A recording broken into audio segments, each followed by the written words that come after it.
All right, let me move on to my discussion this evening. Tehseen Poonawalla, political analyst with me on the show. I'm joined by columnist Abhishek Banerjee, Madhavan Narayanan, senior journalist with us, and Dr. Narayanan Lakshman, associate editor of The Hindu, joining us on the show. Welcome to all of you. Thank you so much for speaking with us today. At the end of what I know is a very, very long day, everyone's done a lot of analysis. It's coming out of our ears at this point. But the fact is, this is an election that people are going to speak about for a while. Because depending on which side you're on, and we live in polarized times, it's either just an expected anti-incumbency kind of wave, or it's the beginning of a big, big political change. What is the middle path and the sensible path over here? Let me come to you, Dr. Lakshman, first. Well, the middle path, Tamanna, is that everybody focuses on governance. There's been a lot of nasty rhetoric flying about throughout this campaign. Some of it has been about the impact of Hindutva politics within the campaign, issues of hijab and reservations for Muslims being rolled back. It has really, really affected a lot of people. And I think there is a palpable anger, and I think the result actually demonstrates the anger that people have felt, especially when you keep in mind the high turnout, 72+%, or even higher in some areas, which is basically to say that there is a mandate that the incumbent failed to deliver good governance. And they want to give a new party a try. They want to give the Congress a try and see what happens. I think there are also broader echoes, which will, as you said, in terms of the path of going forward, it will matter for 2024 because the BJP has, as everybody has said many times in many channels, lost its major foothold in the south of India. And they're going to have to reassess whether the standard blueprinted model of Hindutva politics works in the south, or are you going to have to fashion that message for the 2024 campaign to be more nuanced, because the people of the South clearly are not buying into the divisive part of that rhetoric. They care more about growth. They care more about civic amenities. They care about rural development. So how are you going to refashion your message? Abhishek Banerjee, is this the big message? That after a point, riding on the back of Bajrang Bali, talking about hijab, Azan, Muslim quota is not going to be enough. People want a clear promise and a stable government. Yeah. Tamanna, this is obviously the biggest setback that the BJP has had since the Bengal election of 2021. But there is one point that I would first like to make to Dr. Lakshman of The Hindu, is that there should be a correction we should make to the political language. I'm hearing several times that, this is the only state in the south where the BJP was. If you think about it, last year, I do not remember anyone saying that Rajasthan was the only state in the north where the Congress was. So, we really need to start updating the way we talk about things. The idea that the Congress owns the whole of India and the rest of us just live in it, this idea should go away. But beyond that, of course, Karnataka has a history of changing its governments. The incumbent government clearly did not fulfill the expectations of the people, and therefore it has been voted out. A new government has come in, and it will be evaluated by the people on exactly the same parameters as the previous one was. I didn't quite get your problem with saying it's the only government in the south that the BJP has. I can respond to that. That's just a fact. That's just a fact. No. As is the fact that the Congress has zero governments in the northeast of this country. That's also a fact. The Congress once used to dominate the northeast of the country. No. What I'm saying is in the north, forget the northeast. In the north, last year, the Congress just had one government, which is Rajasthan, until they won Himachal. Till then, I did not hear anyone saying that the only gateway of the Congress in the north is Rajasthan. So one needs to change the way we talk about political language. Okay, since you put that question to Dr. Lakshman, let him answer it. Nobody talks about BJP Mukt Bharat. They talk about Congress Mukt Bharat, right? Only talk about Congress Mukt Bharat, not BJP Mukt Bharat. Why are they putting out that campaign slogan? That is why we talk about the last foothold in the south. There's a good reason for it. Your logic doesn't work. No, also because traditionally the BJP has not had Actually, governments this in the term that south. the It had it Karnataka only is in BJP's only Karnataka. gateway in the south Every has been statement around doesn't way have to be before Narendra loaded, Modi was on the gentlemen. national scene. So please check your Every facts. statement does not have to be loaded. It's just factual and it's just geography. The fact is that the BJP has not had any government in the southern part of the country except for Karnataka. Because of sheer legacy and number of years, the Congress has had governments there. So those are just facts. Every statement does not have to be loaded. Is it going to be look like that, Tehseen? You know, and I asked this question to Abhishek Manu Singhvi to already link all of this to 2024. Is it a bit of a stretch? There is a lot to go before 2024. Thank you for having me on the show, Tamanna. It's a slightly emotional day for me because finally the Congress has won and it's a long day, so I'm glad. But yes, I agree with your point to it being a little bit of a stretch. So yes, for Congress supporters like myself, it's a great day, a great evening, a culmination of a very hard campaign. We wanted to see the Congress win and we wanted to see the BJP lose. But pause. Let's go back 2017, 2018. The Congress ran the BJP extremely close 2017 in Gujarat, reduced them to 2 digits. Then 2018, it formed the government in Karnataka. It was the second largest party, but formed the government. Formed the government in Madhya Pradesh, Rajasthan, and Chhattisgarh. And yet in 2019, the Congress lost extremely badly. So while this is a breather, this is a great celebration for Congress supporters. It brings in some amount of relief. It does not guarantee 2024. The Prime Minister brings in additional votes. He is the tallest leader in the country and a vote catcher. Even in Bangalore, where the Prime Minister extensively campaigned, the BJP sort of gained votes. Now, when we go into 2024, we will have to have a different strategy. As so far as states are concerned, I told you this earlier and I'm repeating, the Congress has developed a model. It started in Himachal and it's fruitified in Karnataka. Stick to state issues, bring in national issues that are important without diverting, don't make it a personal attack, have a strong leadership in the center, strong leadership in the state, a strong organization like DK is fighting for every single seat, every single vote, and you can defeat the BJP. Will this model work in 2024? No. We will have to make a model for 2024, including on electoral mat. But for states, the Congress has a model to take on the BJP, and that is good news for our democracy and great news for our country. Okay. You know, I was making that point to DK Shivakumar, but between that din and the speaker phone, he couldn't quite hear what I was saying. I thought that was impressive. Yes, I understood. Yeah, he's being pitted as next chief minister, possibly. Very I don't know if Siddaramaiah or him. But he's sitting there for that one seat, which is not going to change the mandate. And he's ensuring that, you know, what's right is right as per him. Madhavan Narayanan, the thing is that does the Congress have enough of that sort of bench strength of regional leaders to replicate this elsewhere? And that's really the question. Now everyone's going to see if this DK Shivakumar, Siddaramaiah sort of bonhomie continues when one of them becomes chief minister and the other doesn't. I think you're asking two questions, Tamanna. One is about whether the Karnataka model of the Congress victory can be replicated by the Congress elsewhere in the country. And the other is about what next after Congress victory in Karnataka itself, given the fact that the collaborators or the teammates might have friction over the spoils of office. So there are two questions. There are two questions, but they are kind of linked. Well, just 1 second, Madhavan, before you know you can address them in detail. They are linked, but they are kind of linked because Congress has this problem everywhere. It has a team, but then the team starts fighting with each other. So even a battle that seems like it will win, then goes to naught. Rajasthan is a good example. I agree with. I agree with you, but let me nuance my reply so that we don't get into simple thumb rules on this.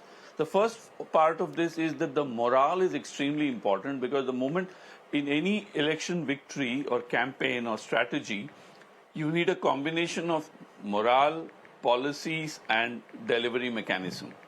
What Shivakumar has ensured in Karnataka is a combination of all three. ably aided by the BJP's own non-performance or controversial performance, because BJP has been walking on two legs. One is Hindutva and the polarization politics. The other is the governance, corruption-free governance. Now, Karnataka, 80% of Karnataka doesn't fall into the Hindutva rhetoric, and BJP itself is on the back foot on the corruption issue in Karnataka, while playing against the Congress on the front foot elsewhere in the country. So both the pitch conditions and the players' capacity has helped Congress in Karnataka. To replicate this elsewhere would require several factors. What Congress has gained today in Karnataka is high morale, and that has to be transferred to the rest of the country. And to answer Abhishek Banerjee's question, the fact is that Rajasthan, Chhattisgarh and Himachal Pradesh are now with the Congress. And to that extent, but for Congress, this is a fall because it is in power is only 3 states in the north. But for BJP, the real question in Karnataka is the claim that it is a national pan-India party. That claim is being questioned because for Congress, it's a decline from the dominance, and for BJP, it is a rise from, rise to prominence. And today's verdict kind of puts the morale back into the Congress. And it will depend on the central leadership of the Congress to balance the ambitions of various leaders in every state, from Rajasthan to Karnataka. Because unlike the BJP, which thrives on a certain kind of nationalistic idealism, the Congress actually believes that ambition is not a bad thing, and that giving handouts to poor is not a bad thing. Congress politics is about gain sharing. BJP politics is about making everyone rise into an abstract national pride. And that is a difficult promise to deliver, where there are lots of poor people of various levels of poverty and aspiration who want to gain. And Congress has to do the balancing act.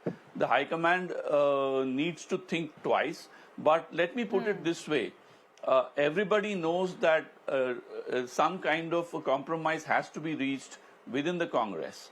And that is where the General Secretary in charge of Karnataka and Gandhi family and some of the other advisors will have to sit and work out some sort of a formula.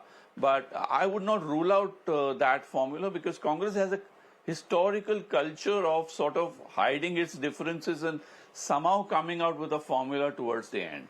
And except Rajasthan current Sachin Pilot fight is a bit of a rarity within the party. Really? It's only when people... I don't know. Is that how you see it, Abhishek Banerjee? Because the Congress infighting seems to dominate headlines in pretty much every state. We don't know what will happen. There was a story today, that source-based story that our reporters broke, saying that Siddaramaiah will be chief minister and there will be 3 deputy CMs. We'll have to wait and see if that really happens. But do you think that some kind of a compromise like that will be reached? Because unlike the BJP, the Congress regional leaders are in a position to throw a fit. Because the BJP is such a strong national party, the chief ministers are not in a position to throw a fit, or contenders to the CM's chair. They have to take it or leave it. Yes, but... Abhishek, that question was for Abhishek Banerjee. Yes. Sorry. Yeah, I think... Yeah. Okay. Yeah, so first of all, I'm just really, impressed with myself that a small person like me, my question has at least put it into the public domain, that for the first time it's being questioned, that is Rajasthan the gateway of the Congress in the north.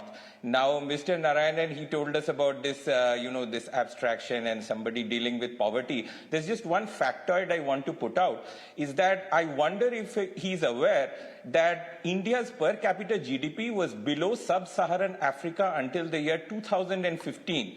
So that is the report card of this wonderful method of, giving people real things and raising bringing them out of poverty. So that's the real fact. Maybe you should know that. And the third thing, I honestly cannot believe that someone would think that infighting in the Congress is a bit of a rarity, because, leader after leader comes out of the Congress and they form their own very successful regional outfits. What we don't really have is an example of someone leaving the BJP and forming their own successful outfit. I mean, Yediyurappa himself, Karnataka is always a bit of exception in the BJP system.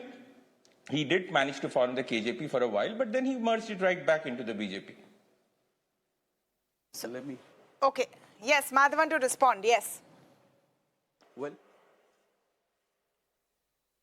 I think I have watched Congress party for at least 30 years personally in my career, and I have had historical records before that. So whatever I say is based on a certain longer term samples. And so therefore, this is like saying Sachin Tendulkar did get out, but it doesn't mean he didn't make centuries. So you'll have to sort of understand it in a very statistically proportionate sense. The other point is that, it is true that Congress has a strong populist edge, and it has, BJP is fiscally constructive, conservative, and also nationalistically idealist. And that helps the BJP as far as keeping the party flock together. But the fiscal conservatism works against it because people want development that they can clutch and hold at various levels of aspiration. And Congress usually uses that, and which Mr. Modi calls raveries, but it kind of works in the elections. And that's what has happened. And yes, I agree that there is a big challenge for Congress because South is not the North. The South has a strong, politically empowered rural middle class.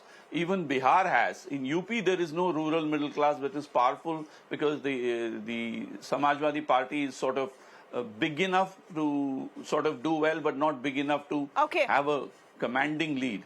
So every state has a unique story. Central leadership now needs to have a state-by-state approach. But if they can kind of put the energy and organization that the Congress had in Karnataka, is there a template, Tehseen? Is the Karnataka story? We've named the show the Karnataka story today,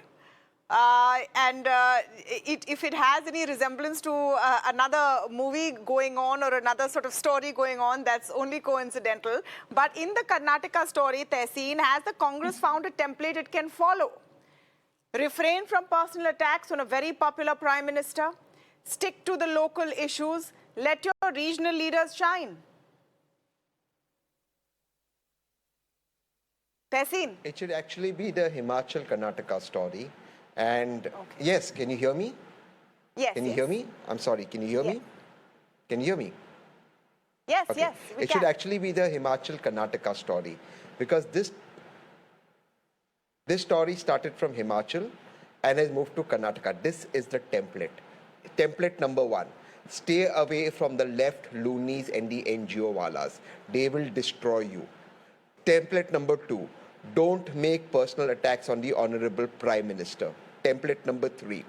Please speak about state issues, local issues, cultural issues, and national issues you must speak about, but without making it and falling into the trap of Pakistan, etc. So the temptation was there. Satyapal Malik's very bad interview, probably motivated on Pulwama. Glad the Congress did not fall into it. The issue was Karnataka. Nandini was the issue, not Pulwama, because that would have brought in Pakistan, Rafale, Balakot, surgical strikes, etc.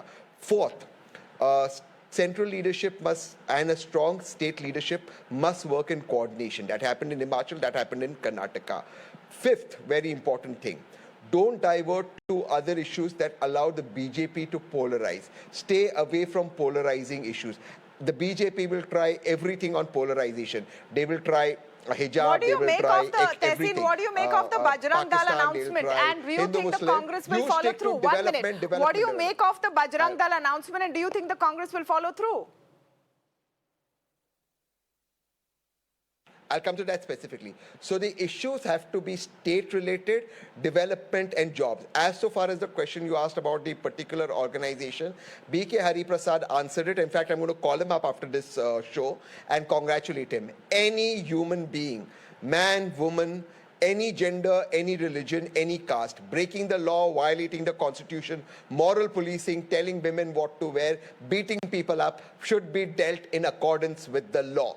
Period. It doesn't matter what religion, caste, gender the person belongs to. If you moral police, you beat up people, you act in mob, you act like a mob, you act like vigilantes, you are in violation of the constitution and you must be dealt within the constitution and you must be punished. I want to tell one more thing about DK G and Siddaramaiah ji. This country craves the alpha. Okay, Mamta ji is also like an alpha. So the alpha leader, the Congress must always be the alpha party. When you're an alpha and you fight for every single vote, Mamta ji, Sharad Pawar ji, Arvind Kejriwal ji, DK ji, Siddaramaiah ji, Priyanka ji, that's what the country wants. It wants a strong, decisive leadership.